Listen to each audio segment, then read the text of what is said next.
more zombies, but in a different kind of way.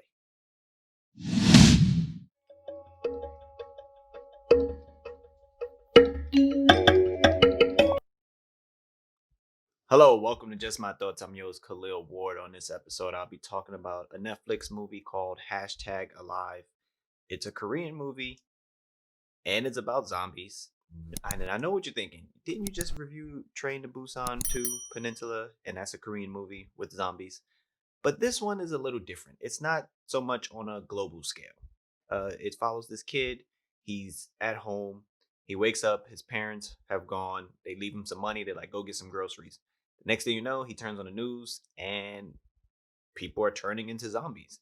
And throughout the movie, you hear the news talking and saying it's a virus and it affects like the right side of the brain. And sometimes some of the zombies remember like what they did in their past lives, like they repeat certain movements or certain functions, and that does play a part later on in the movie. So this kid, he really doesn't have any food. He's at home alone. He lives like this in an apartment complex. I don't know what floor, but he lives in an apartment complex. He has like a little balcony. He can look out and see that everybody is turning into zombies and attacking each other. And then in the hallway, they hear the sound. It's all like zombie things you've seen before, but again, it's on a smaller scale. He's not trying to save the world. He's just trying to survive. So he's using like social media and he's making videos and he's like using the hashtag I must survive or hashtag alive or hashtag I'm in this location or something like that. And he's trying to get his messages out.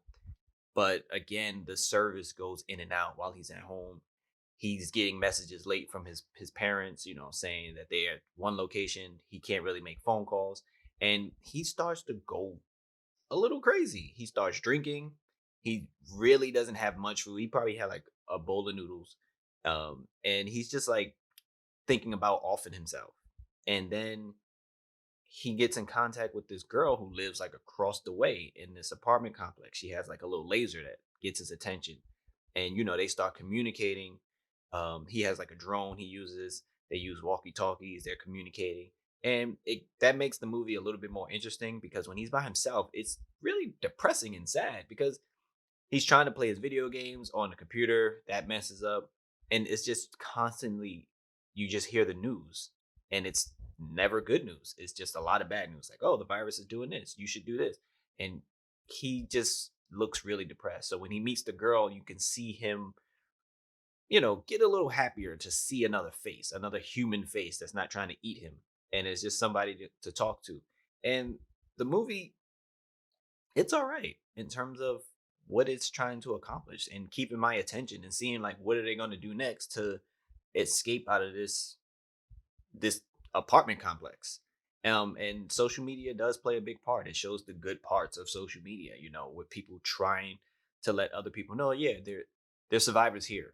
We are here. We are staying hunkered down, and they venture out to try to find a way out and to see if there are other survivors. But it's called #alive for a reason because the hashtags do help in this movie. And yes, there are zombies, and they're pretty fast. They run.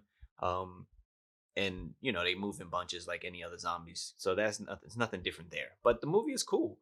Honestly, I enjoyed myself watching it, and it's just another Korean movie that I enjoyed. Put that on the list. It's on Netflix if you want to check it out, but if you watched it, let me know what you thought about it. Thank you for listening. Deuces.